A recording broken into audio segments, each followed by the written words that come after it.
natin, sir? Shoulder. Pulse and shoulder, tsaka likod. Ano pong diabetic po ba tayo? Ano, high blood? May sakit po ba tayo sa ibang part? Wala naman. Wala tayong mga sakit sa puso? Ganyan. Wala po tayong opera before? Wala. Okay.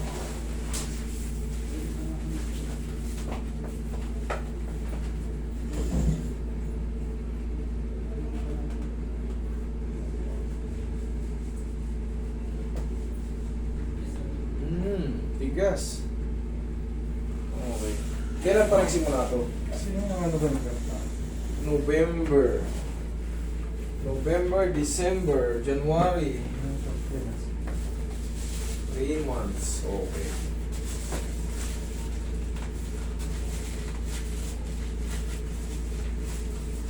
Pwede mo kang nasalo? Oh!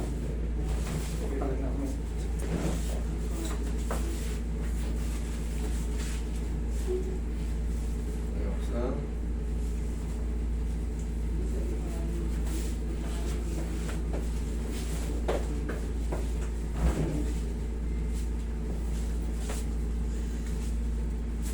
Tingin ko naman kaya ni Sir to. Angating ko na.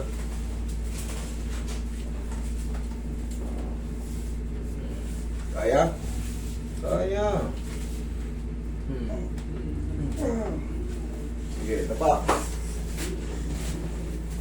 Kaya.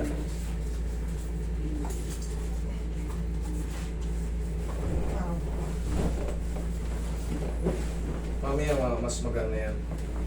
Babawa, please. Yeah.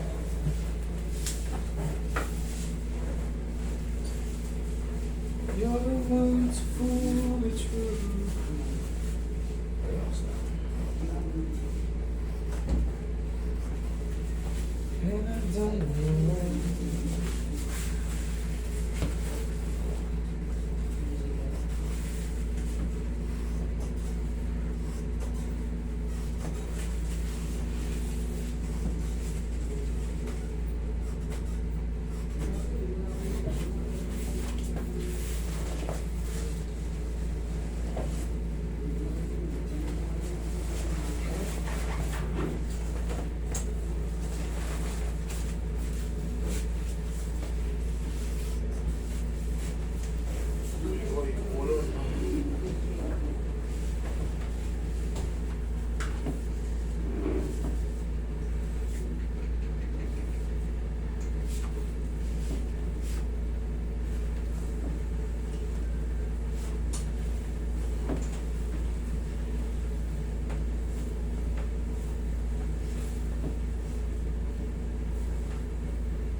Tihaya ka, sir.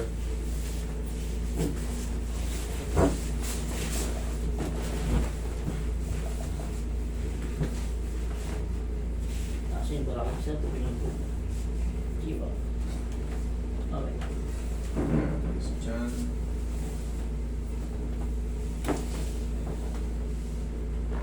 Inhale. Exhale.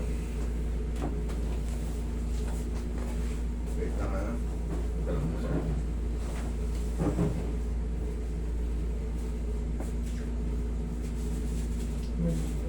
Ano ba yung gagawin ng buong setting ba? Yung buong setting ba? Yes, buhok mo ikaw ang patagilid.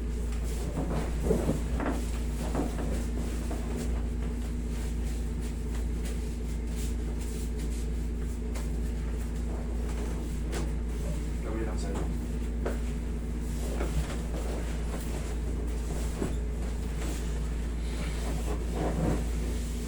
Part na po ito ng mga bone setting, yung mga ganito.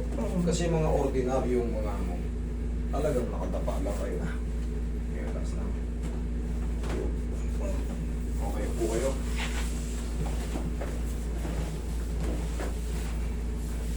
ganitong treatment, yan, part na po yan ng mga bone setting na matatawag. Kasi hindi porket hindi tumunog yung mga ano nyo, hindi na bone set. Ibig sabihin, nakaporm yung mga buto nyo, kaya huwag nyo ipapipilit. Kunyari, nagpunta kayo sa iba, o dito sa akin, na sige, patuloy mo yan, kahit wala namang masakit. Hindi po yun. Ang basihan dyan, kailangan yung may pain na mga joint nyo, yan lang ano. Yan ang halos tututukan ng mga bone setter.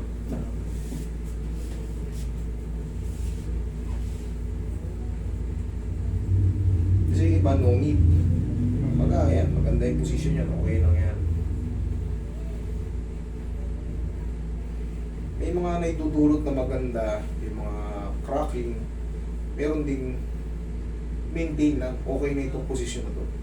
Depende naman sa inyo yan, kung may masakit talaga, kailangan talaga yan mapatunog. Pero kung walang masakit, no need. Reset lang. Kung ano lang yung mga masalansan dyan, okay. Basta tandaan nyo palagi, yung pain, kailangan ano kayo, establish yung katawan nyo, kumbaga matatag, walang ihinda-hinda.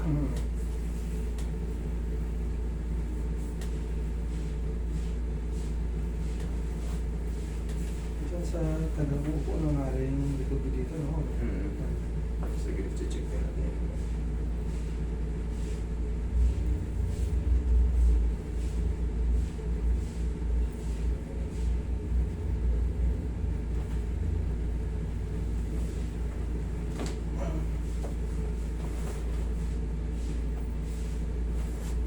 Roy, tukod mo, Roy.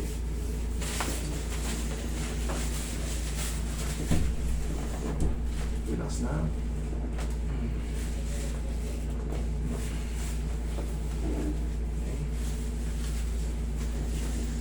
Ito lang magiging exercise nyo day by day, sana. Kasi, hindi lang buto ang inaalagaan natin dito. Meron tayong mga ligaments dito, blood vessels, tendons, na nag-i-stiff yung mga muscle. Tendons, ligaments, nag-i-stiff yan. Once na ma-froze. Sa tulong ng mga ehersisyo, yung mga ganyan-ganyan, malaking bagay yan.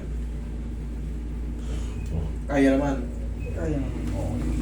Pag sinabay ko, kaya naman. Kaya naman. Okay. Pakabila. Kaya naman. May konti siya. May konti. Okay. Kaya lang ito. Iinatin lang natin. Kaya. Kaya. Kaya. Kaya. Kaya. Kaya pa. Yan. Kaya pa. Yan. Yan may sakit. 1, 2, 3. Ganun lang kabilis. Huwag hapusin mo habang inatin. Habang inatin ko. Kasi yung mga deltoid muscle natin yan, parang feeling natin umuurong yan.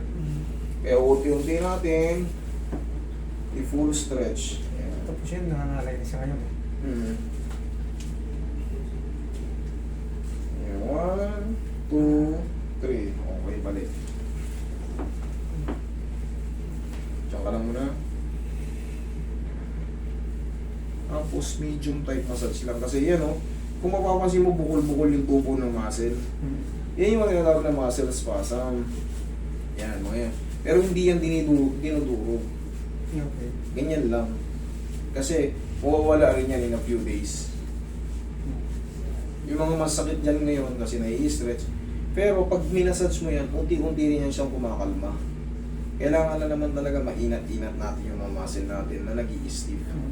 Hindi pwedeng pabayaan lang. Yan, unti-unti nang lumuluwag. Kahit paano, yan na, lumuwag na. Disave na. Disave na ng luwag. Ngayon, sir, honestly speaking, meron pa talaga yan, may pain pa yan sa loob. Kaya nga, sa tulong ng mga yan, exercise, unti-unti na siya magluluwag. Okay? Kasi yun din ang ituturo kahit sa ospital. Tuturuan din kayo ng program yun, ha? May mga ganyan-ganyan. Sa akin lang tinuturo ko dyan. Pata niya, may mga method na kayo, Tinuturo rin kasi sa akin ganito lang. Ganyan, lakasan nyo, sige. Yung umaga. Yan, oo. Diba? Kaya naman. Sumasabit siya, pero kaya naman. Sige. Kaya naman, no? Yan lang. Kasi, dyan lang tayo makakakuha rin ng ano eh, puntos para umangat yan eh. Pero unaangat naman na, meron lang tightness sa loob. Okay? Pero, after nyo magmasa, ay after nyo mag-stretching, haplusin nyo ng pagmamahal. Okay? Yun lang. Okay? Sige sir, thank you so much.